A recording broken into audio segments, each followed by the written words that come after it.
परमात्मा कहते हैं मुल्ला माया मग में बैठी अनसा चुन चुन खाई, ये ज्योत स्वरूपी कहे निरंजन में ही करता भाई। एक न करता दो न करता नौ ठहराए भाई, और 10वां भी धुंधर में मिल जा सत कबीर दुहाई। ये ज्योत स्वरूपी निरंजन कहता मैं हूं परमात्मा, ये सब कुछ मेरा है। तो गरीबदास साहब जी कहते हैं कि परमात्मा के बारे में तो हमें जानकारी भी नहीं। ये ज्योत स्वरूपी कहे निरंजन, ये काल कहता मैं ही करता भाई, हमें मूर्ख बना रहा ये। और एक न करता दो ना करता, ये 9 करता ठहरा दिए, 9 अवतार ये सारे भगवान। और कहते 10वां भी धुंधर में मिलेगा, एक सत कबीर दुहाई। सत माने अविनाशी। क्या बताते हैं कि जैसे श्री राम श्री कृष्ण और अन्य ये 9 अवतार मानते हैं, कहते हैं वो सब यहां मृत्यु को प्राप्त होकर गए हैं। और 10वां निकलंक नाम से आएगा राजा हरिश्चंद्र वाली आत्मा। और परमात्मा ने बताया कलयुग के अंदर वो संभल नगरी में विष्णुदत्त शर्मा के घर पर जन्म लेगा और सबसे शक्तिशाली होगा और उसकी तलवार बहुत लंबी होगी। उस समय सभी व्यक्ति कृतघ्नी हो जाएंगे, कोई भी आन कान रह नहीं, मांसाहारी प्राणी होंगे, सब पाप आत्मा हो जाएंगी। उनको फिर वो 10वां अवतार काटेगा, सबको अपनी तलवार से नाश करेगा, जैसे परशुराम जी ने अक्षत्रियों को नाश किया था। अब यहाँ परमात्मा के विधान में और इस काल के विधान में बहुत अंतर है। जिसमें प्राणी अकर्मी हो जाते हैं, अधर्मी हो जाते हैं, जैसे क्षत्रिय लोग यानी राजा लोग और राजा के दरबारी लोग, ये अधर्मी हो गए थे, इनके कोई आन कान नहीं रही थी। उस समय काल प्रेरणा से परशुराम जी का जन्म हुआ। परशुराम जी ने फिर उन दुष्टों को सबको काटा, मार डाला। अब ये विधान है इस काल का कि निकम्मों को ऐसे सेट करना है, और परमात्मा का विधान है कि किसी बुरी आत्मा हो, अब वो अज्ञान से बुरी होगी और इस तत्व ज्ञान से वो ठीक हो जाएगी। तो परमात्मा का विधान है कि शायद निकम्मा आदमी हो उसको सत्संग सुनावे, तत्व ज्ञान से परिचित करावे, फिर अपने आप उसको विष दिखाई देगा, वो सब बुराइयों से बचेगा। लेकिन काल उस तत्व ज्ञान को नहीं चलने देता, उसको डर बना रहता है कि इससे परिचित होने के बाद प्राणी यहां नहीं रहेगा। इसलिए वो लोकवेद सुनाता है, अपने दूतों को भेजकर सारी जनता को भ्रमित करवाता है, और जिसका अभी तक हम दुष्परिणाम भोग रहे हैं। अब 10वां अवतार जो आएगा, अब राजा हरिश्चंद्र की आपने कथा सुनी हो, वो कितने पुण्य आत्मा थे, कितने धर्म आत्मा थे, और किस प्रकार वो अपनी मर्यादा का पालन करने वाले थे। बच्चे को भी बेच दिया, पत्नी को भी बेच दिया, आप भी बिक गया, लेकिन अपना सत नहीं छोड़ा। वो अब स्वर्ग के अंदर विद्यमान है, वो राजा हरिश्चंद्र वाली आत्मा। कुछ पुनों को तो वहां नाश करवा दिया उसका स्वर्ग में, और फिर उसको श्रृंगार कर भेजेगा, 10वां अवतार बनाओगा, और उसकी क्या ड्यूटी लाओगा काल के इन सब को काट दे, जितने भी प्राणी बकवादी हो गए उस टाइम, एंड ऑफ द कलयुग। अब वो आवेगा, सबको काटेगा, मार डालेगा, जो निकम्मे अच्छी आत्माओं को छोड़ देगा। उस समय जिनमें जरा सी भी धार्मिकता शेष होगी उनको नहीं मारेगा। ये विधान रहा परमात्मा का, कितनी आपदाएं आवे लेकिन भक्तों का नाश होया नहीं करता। और फिर उसके वो बैड अकाउंट में लिख दिए जाएंगे, जितने जीव हिंसा वो करेगा। अब उसको फिर यहां से पापों से लाद के भेजेगा, और यहां उसकी महिमा हो जाएगी जैसे रामकृष्ण की होगी। रामचंद्र जी ने बाली मारा था, सुग्रीव का भाई, और उसका भी बदला देना पड़ा श्री कृष्ण रूप में। उस बाली वाली आत्मा ने श्री कृष्ण जी के पैर में तीर मार कर वध किया। तो ये तो एक प्रत्यक्ष प्रमाण है कि किए का कर्म का दंड न भोगना पड़ेगा। तो बिना ज्ञान के ये सब ऐसी व्यवस्था है, जो परमात्मा से परिचित प्राणी हो जाते हैं वो इस काल के जाल में नहीं आते, अपना कल्याण करवा लेते हैं। तो क्या बताते हैं परमात्मा कि हम उनकी पूजा करते रहे जो भगवान नहीं थे, जो हमें कोई लाभ नहीं दे सकते थे, हमारे पापों का नाश नहीं कर सकते थे, हमें काल के जाल से नहीं छुड़वा सकते थे। तो वो ज्ञान उस परमेश्वर ने स्वयं आकर के देना पड़ा। और जैसा कि आपने वेदों में पढ़ा कि वो परमात्मा अपने तीसरे मुक्ति धाम में रहता है, सतलोक के अंदर। अब तीसरा मुक्ति धाम कैसे है? 21 ब्रह्मांड का एक ग्रुप है, एक समूह है। ये काल का लोक कहलाता है, सरपुरुष का। और 7 संग ब्रह्मांड का एक अलग द्वीप है, उसके अंदर ये स्टेट समझ लो अलग अलग, वो दूसरा लोक है, दूसरा द्वीप है। और तीसरा सतलोक है उसके निकटतम। तो तीसरे धाम में रहता वो परमात्मा, मुक्ति धाम में, सतलोक में। और वहां से गति करके, वहां से बहुत तेज स्पीड से आता है, अच्छी आत्माओं को मिलता है। फिर वो अच्छी आत्मा परमात्मा से प्राप्त ज्ञान का जगह जगह जाके प्रचार करते हैं। और परमात्मा स्वयं भी, कबीर जी भी अपनी महिमा आप सुनाते हैं।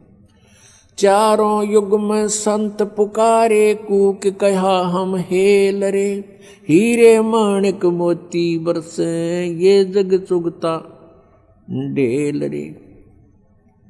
परमात्मा ने जो ज्ञान बताया कि तुम यहाँ के रहने वाले नहीं हो, आप यहाँ के वासी नहीं हो, और जिस संपत्ति के लिए आप सारा जीवन न्यौछावर कर देते हो, या संपत्ति आपकी नहीं है।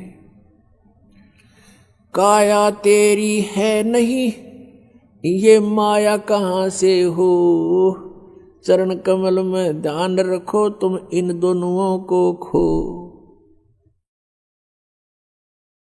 ये माया करतारे की तू अपनी कह गंवारे, दो जग धक्के खावेगा या नाहक बह बेगारे।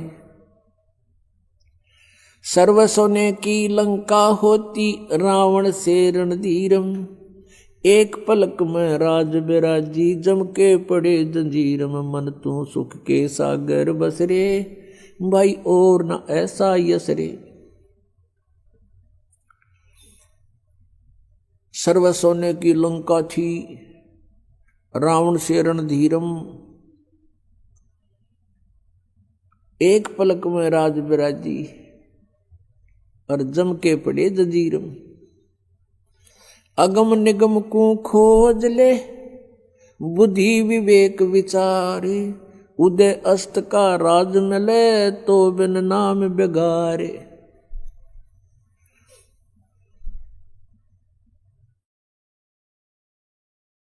भक्ति बिना क्या होते हैं ये भरम रहा संसारे, रति कंचन पाया नहीं रावण चलती बारे। सोने के महल बना रखे थे कुबद्दी ने, सोने की ईंटें, सोने की गारा, और उसमें महल और कई कई मंजिल के। और परमात्मा कहते हैं 1 ग्राम स्वर्ण, 1 ग्राम गोल्ड भी साथ लेकर नहीं जा सका। तो हमारे यहाँ भूल पड़ रही है कि ये मेरा है, या कार मेरी है, कोठी मेरी है, बेटा मेरा है, बेटी मेरी है।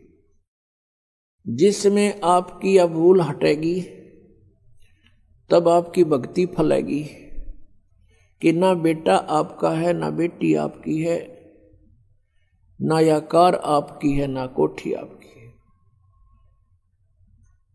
अब आपके बच्चे नहीं हैं, ये परमात्मा के बच्चे हैं। आप परमात्मा के नौकर हो, और परमात्मा ने आपके पास ही अपने बच्चे भेज दिए, बेटा या बेटी।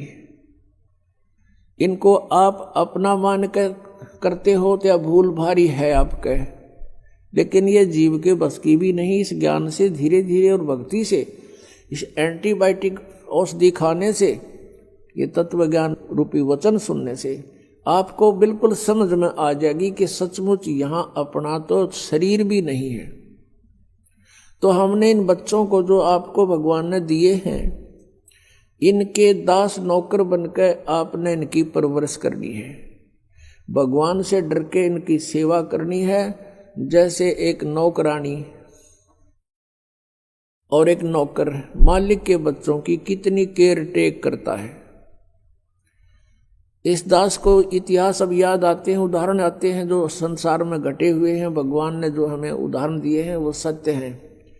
एक समय दास जब सर्विस करता था, ऑफिस में बैठा था और सामने गली थी, सड़क,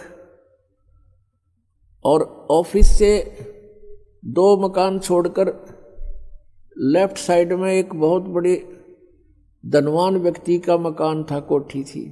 उसकी एक पुत्री थी, लड़की ज़्यादा से ज़्यादा 8-9 वर्ष की होगी। उसके लिए एक नौकरानी छोड़ रखी थी और उस लड़की का स्कूल वहाँ से ज़्यादा 10 फरलांग होगा, यानी 2000 फुट मुश्किल से 5 एकड़ की दूरी पर। तो वो लड़की को नवाती धवाती, उसके सारे कपड़े चेंज करती और सारा उसको व्यवस्था रखती, खाना पीना दूध सब समय पर खिलाती। और उसको जब छोड़ने जाती थी स्कूल में, पैदल छोड़ के आती थी, थोड़ी दूरी थी, तो वो क्या करती थी, जून के महीने में एक छोटा सा छाता लेकर लड़की पर तो छाता रखती थी और स्वयं धूप में चलती थी, क्योंकि वो मालिक की बेटी थी। और जब उसको नौकरी से निकाल दिया, उसने झांका भी नहीं उधर, और पहले वो उसको इतना प्यार देती थी, शायद माँ भी नहीं दे सकती। तो ऐसे ही हमने इनको मालिक के बच्चे जानकर, और हम सभी यहाँ कष्ट में हैं, दुखी हैं, एक दूसरे को समझकर, जैसे एक सास बहू है, और सास बहू का कहते हैं कुत्ते बिल्ली वाला बैर हो जाता है। ऐसा क्यों है? बिना ज्ञान के गाटा जुड़ रहा है। और फिर कहते हैं जैसा दर्द आपने हो ऐसा जान बिराने। अब जैसे घर का मुखिया है, सास है, उसके अधीन पुत्र वधू है, अब उसके साथ दुर्व्यवहार करेगी तो उसकी आत्मा रोएगी, बोल सकती नहीं। तो वो आत्मा की जो पुकार है वह भगवान के दरबार में डिपॉजिट होती है और उसका प्रतिफल बहुत भयंकर होता है। फिर क्या होता है कि कई जगह ऐसा है कि पुत्र वधू इतनी हैवी है सास पर, उसको तंग करती है, तो उस समय यह ज्ञान याद रखना चाहिए कि हम इस काल ने ऐसी व्यवस्था में जोड़ रखे हैं, क्योंकि यहाँ व्यवस्था ऐसी है। अब जवान बच्चे का और बुढ़े का कभी भी मेल नहीं मिले, ना मन मिले, ना व्यवहार मिले, ना विचार मिले, और फिर रहना इकट्ठा, सास और बहू ने इकट्ठा रहना और कति विचार नहीं मिले, यह गारंटीड बात है। और इसलिए झगड़ा रहेगा, यह भी रहेगा, लेकिन इसका समाधान इस ज्ञान से होगा। देखो, कोई भी घर में हानि करके प्रसन्न नहीं हुआ करता, कोई भी नुकसान करके राजी नहीं, लेकिन हो जाता है। और फिर उसके ऊपर एक दूसरे के साथ खींचातानी करे, तूने ऐसा कर दिया, तू ऐसा करता है, ये करता है। को बालक है उसने प्यार से समझा दे, लेकिन नुकसान जो होना है आपके भाग्य में पूर्व निर्धारित है, वो होके ही रहेगा। और वो नुकसान तो हो लिया और फिर वो झगड़ा बाकी रह गया, बेमतलब की टेंशन। जब आप परमात्मा की शरण में आ जाओगे, ये हानि भी नहीं होगी आपके, सत्कर मान लेना। और इस ज्ञान से जब यो मन बकवाद करेगा, इस ज्ञान रूपी लगाम से यू रुकेगा। एक सास बहू थी, बुढ़िया बहुत लड़ा करती अपनी पुत्र वधू के साथ, इकलौता पुत्र था। अब बेटा ने सोचा करता, भाई माँ की बात नहीं मानी तो माँ की आत्मा दुख पाओगी। वो भी अपनी पत्नी को ही धमकाया करता, गलती होती चाहे ना होती, माँ को प्रसन्न करने के लिए। और बुढ़िया बहुत कलियारी थी। अपने आत्मा एक परमात्मा लीला बख्शते हैं, करते हैं, दया करते हैं। एक बहन सत्संग में जाया करती थी, बुढ़िया माई, वो उनके घर चली गई, कुदरती परमात्मा भेजते हैं। और वह बुढ़िया लागरी कति श्लोक सुनान अच्छी बूंदी कहना अपनी पुत्र वधू को, और वह बेचारी बोल रहा नहीं। अब बोलूंगी तो फिर सामने अपने बेटे तो गड़वाएगी, तो वह बेचारी चुप रहने में अपनी खैर समझ रही थी। अब उस बहन जो सत्संग में जाती थी, परमात्मा परमेश्वर के विचार सुनती थी, उसने सोचा ही तो नरक हो रहा है इनका घर। उसने उस बुढ़िया को सहज सहज प्यार से कहा, बहन सत्संग में चल लेगी? ना, हम नहीं जाया कर सत्संग में, ये तो उड़गी जाया कर ठाली, जिन्हें कोई काम कोई ना। हर बुढ़िया ने काम बहुत लड़न का, और काम नहीं उसने, वो छूटे ना उससे। उसने फिर दूसरे तीसरे दिन फिर कहा कि आए एक बार मेरे साथ चल, कोई भी ना रही मेरे साथ चलन वाली, और मैं अकेली रहेगी, सत्संग में जाना है, जल्दी आ जावांगे। वह उसकी मुंह लागती सी थी। उस दिन वह बुढ़िया उसके साथ चलेगी। अब साथ चलेगी तो वह सत्संग सुना, सत्संग सुने तो पुण्यात्मा असर होया कर, ऐसी बात नहीं। जब तक हम कुएं के मेंढक बने रहेंगे, हम उसी क्रियाओं से लिप्त रहते हैं, वैसे ही विचार हमारे बने रहते हैं, और ज़्यादा ही दुख और बुराइयां हमारे अंदर प्रवेश होती रहती है। बुढ़िया ने सुने विचार, उसकी तो एकदम जो है ना, एकदम परिवर्तन आ गया उसके अंदर। सचमुच हमने आपस में नहीं किसी को दुखी करना चाहिए। कथा सुनाई गई कि एक व्यक्ति था,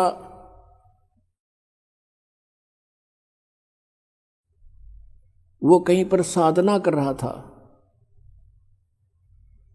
बैठा था, साधना कर रहा था, और एक गाय भागी जा रही थी, और वो गर्भवती थी, और उसको ये आभास हो गया था कि कोई कसाई उसके पीछे पड़ा हुआ है। वो आगे वन में ओझल होगी।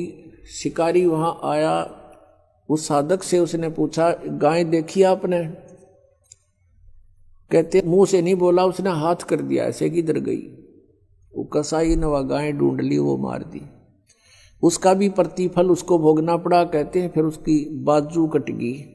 इतना भी हम सहयोग देते हैं किसी अन्य दुष्कर्म के अंदर, इतना भी हमें हानि होती है। जैसे हमने मना किया है बीड़ी शराब मांस तम्बाकू पीना नहीं है, और किसी को पीने में सहयोग भी नहीं देना, उठा के भी नहीं देना, उसमें भी हानि होगी। आपको मर्यादा सारी पालन करनी होगी। कहने का भाव ये है कि एक व्यक्ति था, और उसकी पत्नी बहुत लड़ा करती, बहुत झगड़ा करती थी, बहुत बुरा बोलती थी। तो किसी ने, वो जो व्यक्ति था अगले जन्म में जिसकी बाजू कटी थी, वो साधना कर रहा था,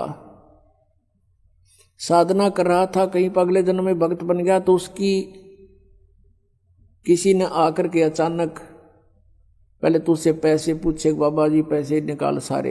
अब पैसे नहीं है भाई मेरे, तो उसकी बाजू काट दी। अब उसने सोचा भाई मैं भक्ति भी कर रहा हूं और यह आपत्ति मेरे पर कैसे आ गई। उसने सोचा भी मैं इसका किसी से कारण पूछूं, मेरा कौन से जन्म का पाप था। किसी ने बता दिया भाई इस गांव के अंदर एक भगत है, और वो पीछे बीती हुई बता देता है, पिछली बता देता है, भविष्य की नहीं जानता। वो उसके घर पर गया तो उसने पता लगा कि वो घर से बाहर गया हुआ है। फिर भी उसने सोचा घर पे पता करता हूं। जब वो घर पे गया तो उसकी पत्नी से पूछा कि ऐसे ऐसे वो कहाँ है भगत। हुआ उसकी पत्नी लगी गाली देने कि तेरे जैसा ढेड वो है, हंडा धक्के खांदा जिसरे तू खावे है, पता नहीं के सुना दी। अब जिसका हाथ कटा हुआ था उसने सोची भाई मैं तो गलत आ गया, मेरे साथ मजाक कर दिया दिखे ना, भगता के घर में कैसी बात होया करे, इसी ने कमी होया करे। वो वापस चल पड़ा। रास्ते में किसी ने बता दिया कि तू जिसका घर पूछा था ये आ रहा वो व्यक्ति। उसने उसको सोचा ले चल आया है बाहर, बात कर लेता हूं। राम रमी हुई, नमस्कार हुआ, कुशल मंगल पूछा।